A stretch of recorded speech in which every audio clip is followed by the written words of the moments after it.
Le damos la bienvenida a la segunda hora de nuestra clase y continuamos hablando sobre este concepto si el Nuevo Testamento muestra y nos enseña y nos instruye a nosotros ofrendar o diezmar. ¿Y en qué contexto nos encontramos nosotros debajo de esos dos sistemas de financiar la obra del Señor y el reino de Dios? Sabemos que definitivamente que el diezmo, mi hermano, estaba a pie y vigente en el Antiguo Testamento. No hay ninguna duda, ningún argumento con eso. La pregunta es si continúa hasta el Nuevo Testamento y en qué contexto específicamente. Ahora, estuvimos hablando que hay un argumento que se nos presenta a nosotros, alrededor de todo el mundo, no importa, y trasciende todas las denominaciones, que el diezmo, mis hermanos, es obligatorio para el creyente hoy en día. Y el argumento que se usa para apoyar y montar y levantar ese argumento en particular específicamente es que porque algo existió antes de la ley, no importa de la ley, después de la ley sigue vigente, sigue a pie. Porque como la ley, aunque nosotros reconocemos que la ley fue anulada, mis hermanos, o fue eliminada y fue reemplazada con el cumplimiento del Señor Jesucristo, ¿es? ¿Y de qué ley estamos hablando? La ley que le pertenecía a los judíos. Y el primer argumento que yo presenté fue que el argumento es que la razón por qué debemos diezmar es porque, por ejemplo, el día de reposo existía antes de la ley y luego durante la ley, pero pudimos ver la última vez que después de la ley, y definitivamente cuando llegamos a Colosenses capítulo 2, versículo 16, el día de reposo fue eliminado o anulado y fue cambiado específicamente aquí. El segundo argumento son los sacrificios de animales. Va a ser los sacrificios de animales. Este es el segundo argumento. Este es el primero, aquí está el segundo. Sacrificio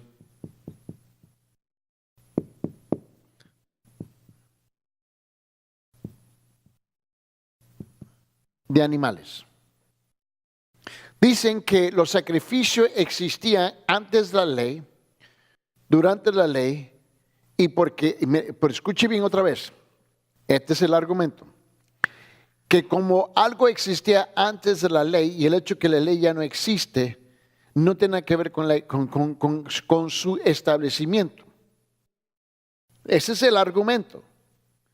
Y el argumento dice que el hecho que la ley fue eliminada y porque el mandamiento no tiene nada que ver con la ley, cuando se estableció, porque existió antes de la ley, que dice que después de la ley existe, que se tiene que continuar igual. Ese es el argumento. Lo vimos con el día de reposo, que eso no es cierto. Ahora vamos a ver los sacrificios de animales. El sacrificio de animales también existió antes de la ley. Y sin embargo, fueron eliminados por el sacrificio final de Jesucristo. Vamos a ir a Génesis, ¿no? En Génesis, y vamos a llegar a capítulo 4, versículo 2 al 4. Dice lo siguiente, dice: después dio a luz su hermano Abel, y Abel fue pastor de ovejas, y Caín, su hermano, fue labrador de la tierra. Y aconteció que al transcurrir el tiempo, Caín trajo al Señor una ofrenda del fruto de la tierra. También Abel por su parte trajo de los primogénitos de sus ovejas y de la grosura de los mismos, y el Señor miró con agrado a Abel y su ofrenda. Mira bien. Sabemos que cuando cuando llegó Abel, ¿no? Y Caín, la ley no existía. Eso es cierto, eso es verdad. Y uno trajo, mis hermanos, una ofrenda de la tierra, el otro trajo un sacrificio de animal. ¿Ves? Eso es cierto. Mira lo que dice en Génesis, capítulo 8, versículo 20. Mira, una mitad verdad es una mentira completa. En Génesis capítulo 8, versículo 20 dice: Y edificó Noé un altar al Señor y tomó de todo animal limpio y de toda ave limpia y ofreció holocaustos en el altar. ¿Se estableció eso antes de la ley? Seguro que sí, definitivamente. Bueno, encontramos también en Génesis, capítulo 22, ¿no?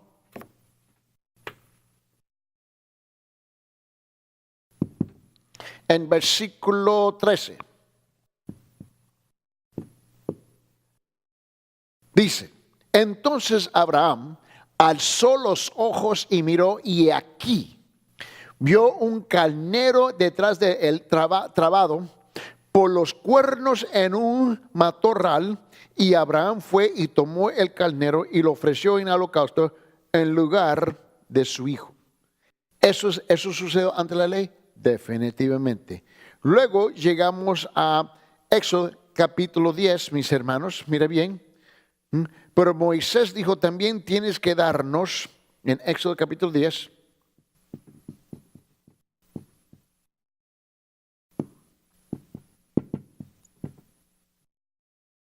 capítulo 10, versículo 25 dice, pero Moisés dijo, tú también, dijo, tienes que darnos sacrificios y holocaustos para que los sacrifiquemos al Señor nuestro Dios. Ahora, cuando vemos este asunto bien claro, vamos a llegar ahora aquí. Sabemos que durante la ley todo esto estaba a pie, estaba vigente. Ahora llegamos, mis hermanos, después de la ley que fue eliminada, porque vino Cristo a cumplirla. Cristo nunca abrogó la ley, nunca destruyó la ley, nunca eliminó la ley, mis hermanos, nunca la vino a abrogar. Él vino a cumplir la ley. Después de la ley ya no existe, ahora está cumplida en el Señor Jesucristo. Mira lo que dice en Hebreos capítulo 10. Vamos aquí.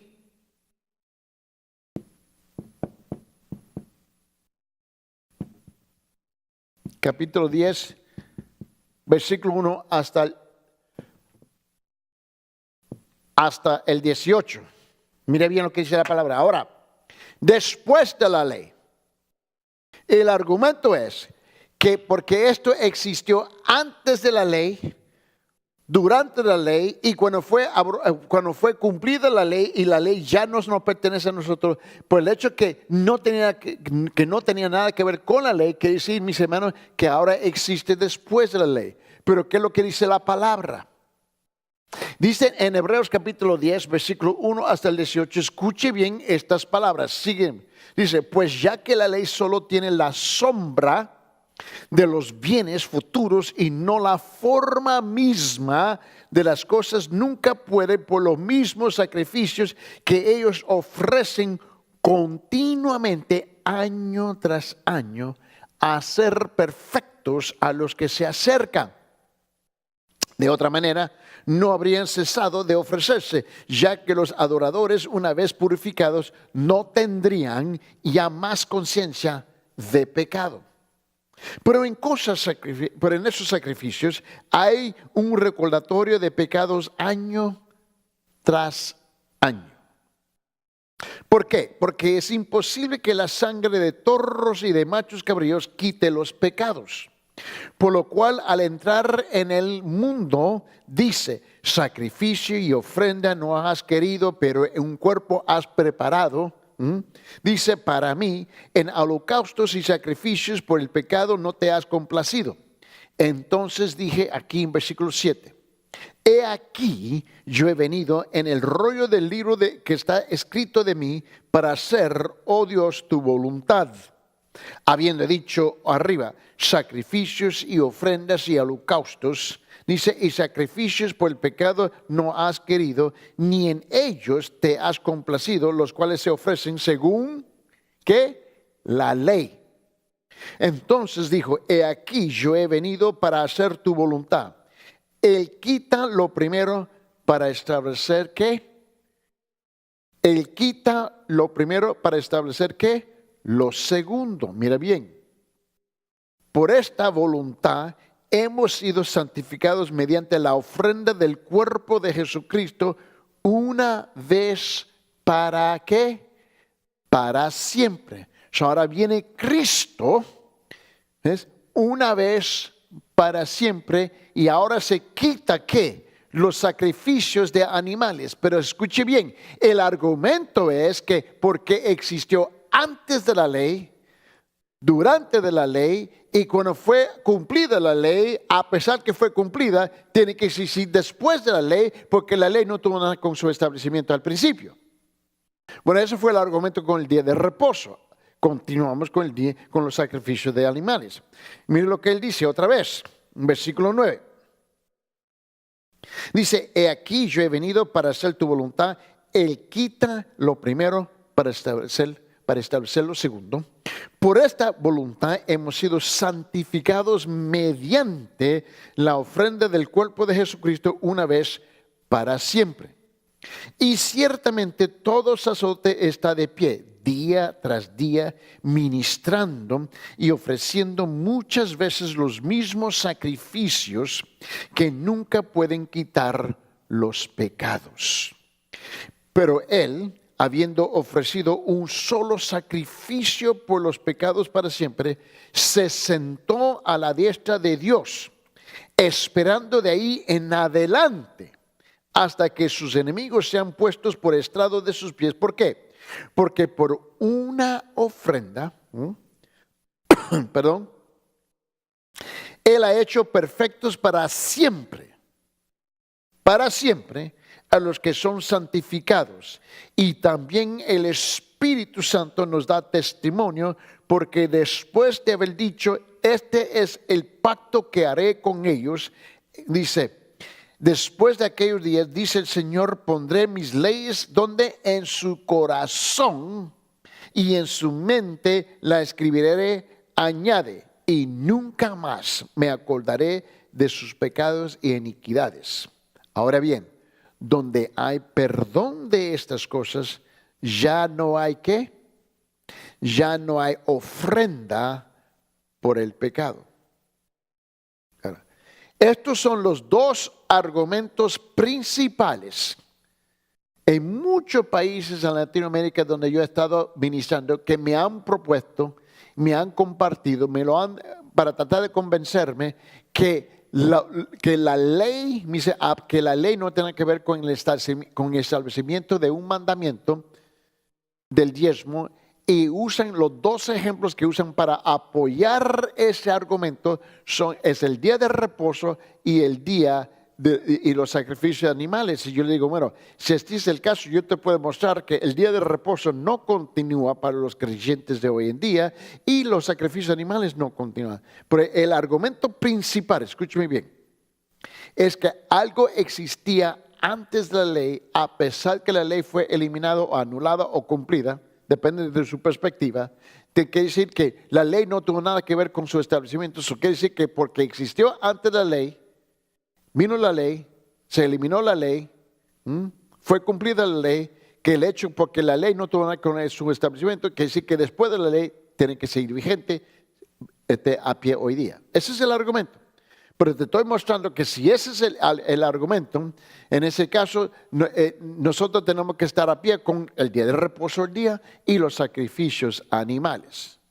Podemos nosotros deshacer, mis hermanos, desempacar ese argumento. Ahora, pero vamos a llegar ahora directamente a este asunto de los diezmos. Los diezmos. Vamos a regresar déjeme regresar al otro lado. Y ahora, donde tuvimos en la primera sesión de hoy día, es aquí donde estuvimos hablando. Pero te recuerda, ahora lo quiero llevar de nuevo aquí para que comprenda cuál es el mandato o cuál es la declaración de la palabra de Dios en el Nuevo Testamento. Dice, porque yo testifico que según sus posibilidades y aún más allá de sus posibilidades, dieron de su propia voluntad. El concepto singular es autoritos, que ellos ellos escogieron su propio curso de acción. Esto nace de su corazón. En otra palabra, Dios espera que cuando usted da, usted va a dar porque nace de su corazón en el dar. No estás obligado a dar, tiene que nacer de tu corazón para dar. Dios nunca fue obligado a dar su hijo. Él tuvo el deseo de dar su hijo para pagar el precio de nuestros pecados. Este es, mis hermanos, este es el principio singular del Nuevo Testamento en cómo se debe dar, de su propia voluntad. Muy bien. Por esa razón le digo a ustedes que el ofrendar, mis hermanos, es voluntario, es voluntario. Ahora, yo sé que hasta este momento no me lo creen. Yo comprendo todo eso. Pero vamos a estudiar en detalle todo lo que se tiene que estudiar, todo lo que se puede estudiar, todo lo que se menciona en el Antiguo Testamento, en el Nuevo Testamento sobre el tema del diezmo. Lo vamos a estudiar en su totalidad para ponerlo en su contexto bíblico y completo y dejar de sacar y aprovechar y sacar un texto afuera de su contexto para montar nuestros argumentos. Lo que vamos a hacer es hablar de la totalidad, todo lo que la Biblia tiene que decir sobre los diezmos en el Antiguo Testamento y en el Nuevo Testamento. Comenzamos. Mientras el diezmo es mencionado en el periodo promosaico antes de la ley, no fue lo mismo cuando después fue ordenado por la ley mosaica. En todos los periodos de la historia ha habido ambos, voluntaria y ofrenda requerida. El diezmo dado por Abraham, por ejemplo, en Génesis capítulo 14, versículo 20, y también de Jacob en Génesis capítulo 28, versículo 22, como toda ofrenda antes de Moisés fue voluntaria, no hay ninguna indicación que Dios ordenara a ellos a dar. ¿Qué es lo que tenemos nosotros aquí? Es aquí donde se pierde parte el argumento por no entender completamente lo que estamos hablando. Si el diezmo es la ley, la pregunta es ¿cuándo se estableció el diezmo? Muy bien. Ahora tenemos aquí dos conceptos que vamos a tener que tratar, mis hermanos. ¿Ves? Algo que fue voluntario, voluntario, y una ofrenda, mis hermanos, es requerida. Eso es lo que yo quiero ver con ustedes. Estos son los dos conceptos que vamos a tratar. Vamos a tratar con los diezmos.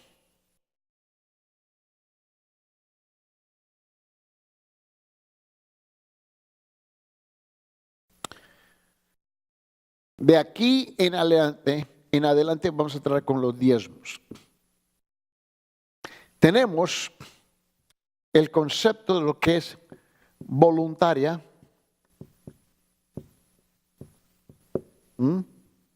y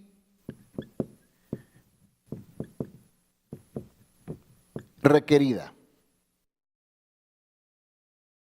Los dos existen. Vamos a hablar de las temporadas siguiendo el mismo argumento, el mismo entendimiento como el día de reposo, como los sacrificios de los animales, mis hermanos. Tenemos aquí la época va a ser pre-mosaica. No. ¿Sí? ¿Lo dije? Sí va a ser.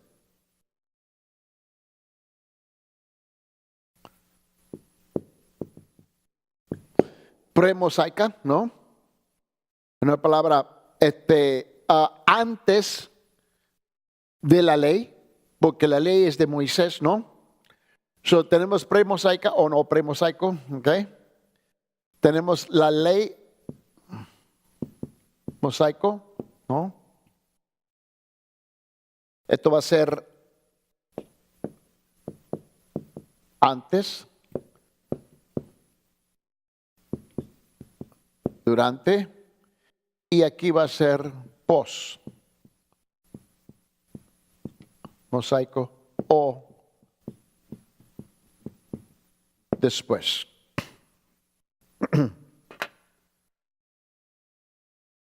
Pero las dos cosas que nos van a dominar a nosotros va a ser voluntaria o requerido. Estos son los dos conceptos, voluntaria o requerida. Es importante. En las tres épocas, la primera, la segunda, la tercera, lo que le quiero mostrar a ustedes, esto es lo que yo he descubierto, no comprender que ambos, ¿ves? El diezmo voluntaria y el diezmo requerida, los dos existían en las tres épocas. En las tres épocas. Pero te quiero enseñar cómo existen. Eso es importante. Porque cuando nosotros sacamos un texto afuera de su contexto, es ahí donde lo convertimos en un pretexto para montar nuestro argumento. El asunto aquí no es discutir, no arguir. El asunto es qué es lo que dice la palabra de Dios. Su opinión, mi opinión, no importa. Cuando Dios dice una cosa y está bien clara, cesa el argumento. Ya no hay argumento. Ni siquiera mi opinión, ni siquiera mis sentimientos. Dios lo dijo, así es. Tenemos que reconocer que los diezmos, el concepto de los diezmos existe en dos formas, voluntaria y requerida, y existe en las tres temporadas o los tres tiempos, la premosaico, mosaico y posmosaico. Antes de la ley, durante la ley y después de la ley. Lo quiero mostrar. Primeramente, cuando vemos el diezmo de Abraham y de Jacob, ¿okay? Vamos a Génesis capítulo 14 y es importante de leerlo en su contexto. En Génesis 14, mira bien.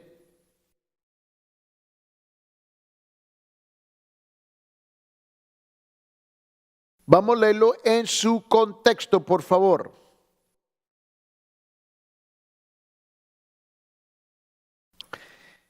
Lot, que es el sobrino de Abraham, fue secuestrado, fue capturado y Abraham tiene que ir a la guerra para asegurar su liberación.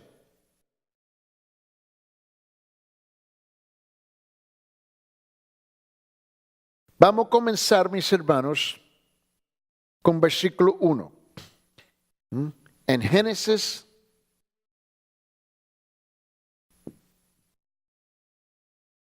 capítulo 14, y vamos a ir de Génesis capítulo 14, los uní demasiado juntos. Y ¿sabe qué? Vamos a cumplirlo completo hasta el versículo 24.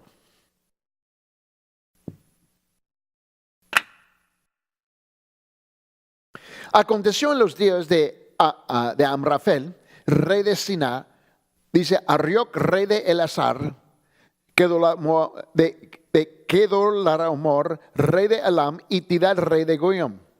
Y estos hicieron guerra contra Berra, rey de Sodoma, contra Bisa, rey de Gomorra, contra Sinab, rey de Adma, y contra Semeber, rey de Seboaim, y contra el rey de Bela, la cual es de Soar.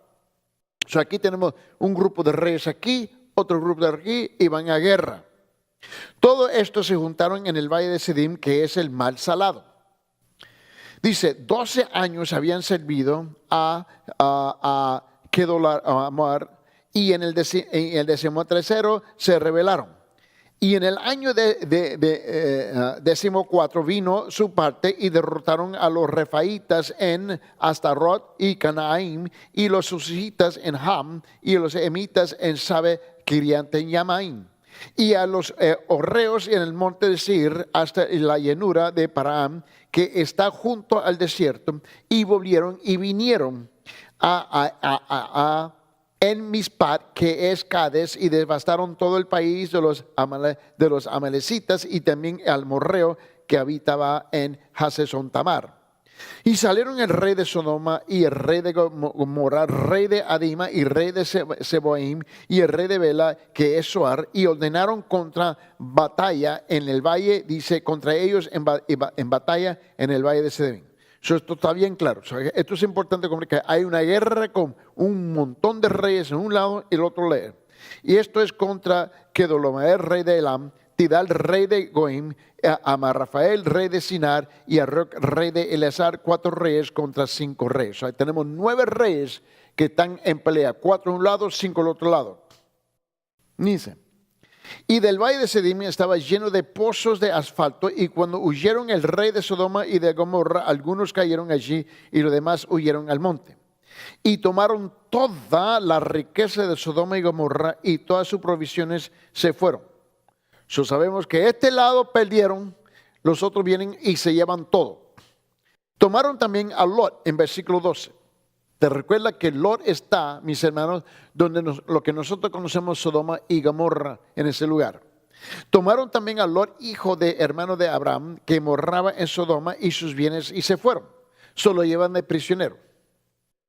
Vino uno de los que se escaparon y lo anunció a Abraham el hebreo, que habitaba en el encinar de Mamre y el amorreo, y dice, hermano de Escol, hermano de Aner, los cuales eran aliados de Abraham.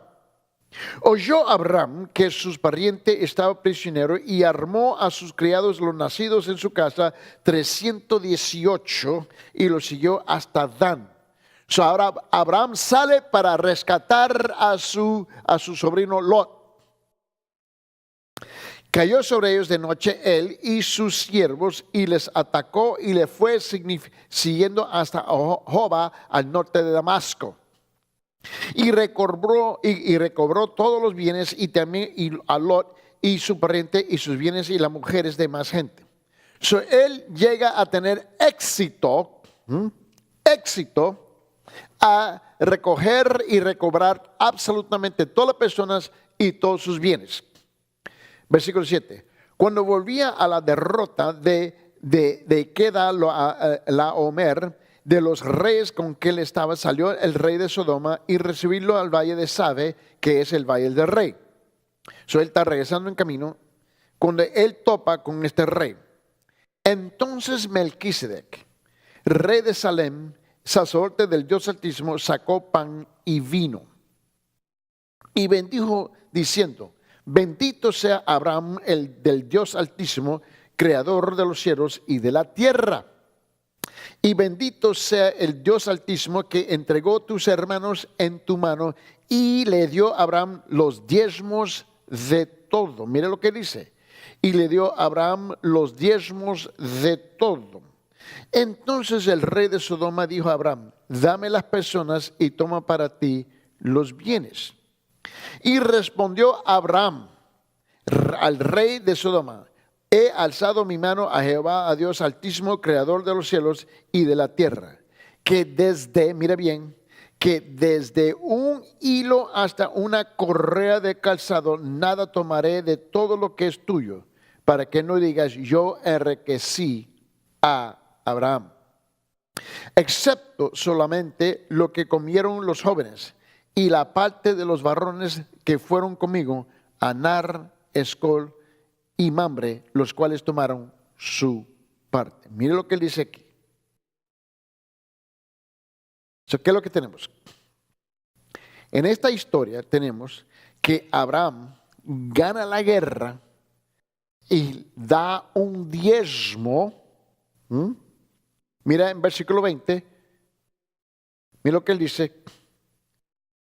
Y bendito sea el Dios Altísimo, y entregó tus enemigos en tu mano, y le dio a Abraham los diezmos de todo. Mira lo que dice. Esta es la primera vez que se menciona en la Biblia, mis hermanos, aquí la primera vez en las Escrituras, de dar un diezmo, un 10%. ¿Por qué? Porque era un diezmo voluntario. Melquisedec nunca le pidió a Abraham un diezmo. No fue requerida el diezmo, fue un diezmo voluntaria. Y tú tienes que comprender la gran diferencia entre los dos conceptos.